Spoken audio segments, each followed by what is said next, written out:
Hey guys, today I was going to make a quick video showing everybody how to use the very basic functions of a multimeter. The three main parts that make up most multimeters are going to be your display, your dial, and all of your input jacks. On your display, it's going to show whatever you happen to be reading at that time, whether it be DC voltage, AC voltage, impedance, continuity, all that will show up here. This is how you make your changes between what you would like to measure, with this being AC voltage, this being DC voltage, this being DC millivolts, this being ohms or resistance, this being a way to check continuity or for testing diodes, depending on what you have. Those are the basics. Most people are not going to use these. I can, in a future video, show you guys how to use those if you'd like. So we're going to start with this guy off. And you're always going to want black leads to your common, which you can see down here. Make sure they're pressed in firmly. And your red leads, depending on what you're testing, can go into these three different jacks. For most people doing voltage, ohms, or testing diodes, you want to put it into this top one, pressing firmly.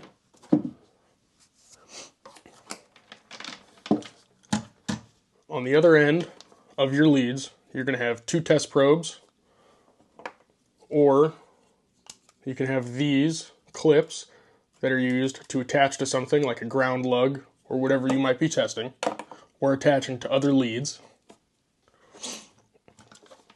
So for this to test, we're going to start with AC voltage.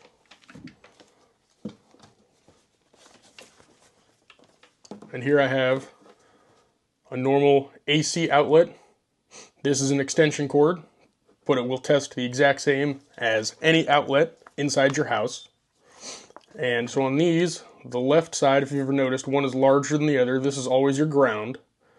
Your larger size will always be your neutral side of your circuit, or the return.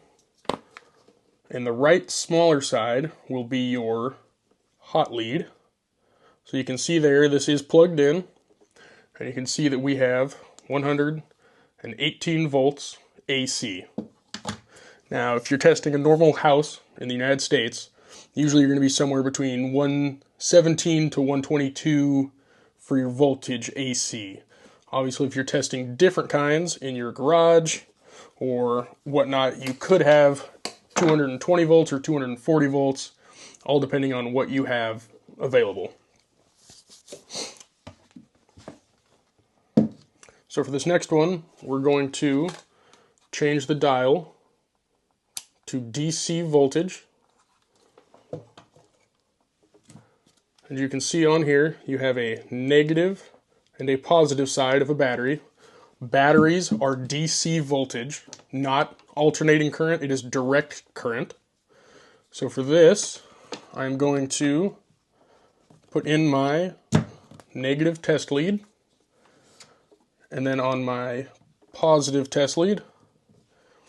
And so this is an 18 volt Makita battery, testing at 19.6 volts.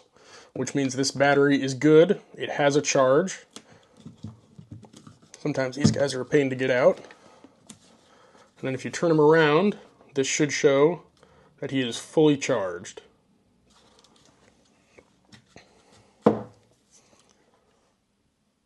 So millivolts is just a smaller metric of voltage. Millivolts are measured in DC current. I currently don't have anything to test millivolts with. Nothing in my house runs with millivolts. I don't have any small products to use. So for the next one, I'm going to show you how to do continuity. So continuity makes sure that whatever you have is an unbroken circuit. So for instance, this here, if you have this wire, which is all one, this is another test lead that I have, which connects from there to this tip, and that's how you make your measurements. So this, if it was broken inside, would obviously not work correctly. So in order to check to see if that has continuity, if it's one continuous loop, you would take your two leads on your continuity setting, and if you touch your leads, it'll give you an audible readout. When you hear that noise, you know that it is connected, it's all good. So if you were to take one test lead, put it in here, and you were to touch the other side, you know that you are continuous in that loop, and so this test lead is good. Now you can do this for any wires. You can use it for extension cables, you can use it for any normal wiring in your house.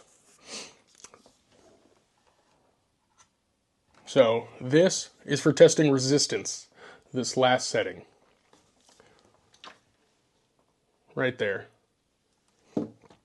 So you can see that right now it shows OL. OL means that whatever you are testing in any one of these different settings, it stands for open leg. It means you do not have any sort of a reading connection. There is no circuit being made at that moment. So if I take these two test leads and put them in my fingers, it will actually test through my body and give you a measurement. So right there, it's 200 to 300 kiloohms. And if I were to test something, again, like this test lead,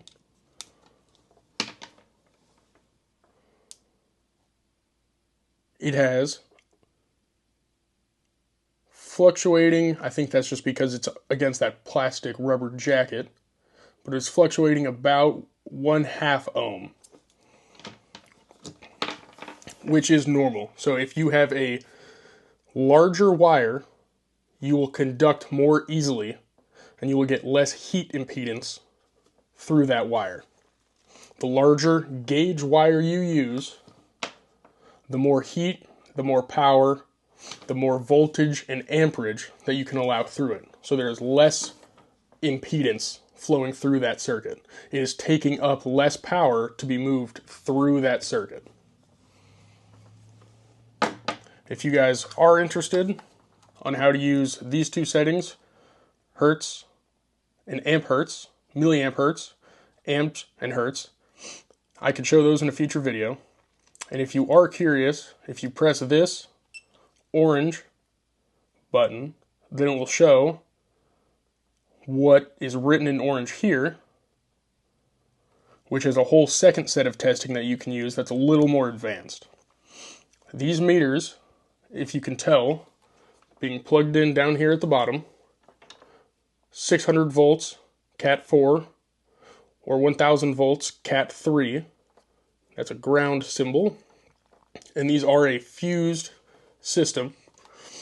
These meters auto range, which means it'll automatically change to be able to detect whatever input voltage is coming. In some older meters that do not have an auto range feature, they would, for instance, you'd have a range of 0 to 600 millivolts, and you would have to change this dial to different settings to make sure that you are measuring inside of your range. Otherwise, it would not read correctly. One easy thing to help you if you're working in dark environments or just to see easier, most meters now will come with a light button. So if you turn this on and you can't see very well, that'll help you see. So if this has helped you in any way, I'm glad. If you guys are interested, I would be more than happy to show you a little more in-depth on how to use a meter. This can definitely save you a lot of time and money around the house testing things. On your car, you can check fuses, and I can show you that in the next video. Thank you guys for watching and have a good day.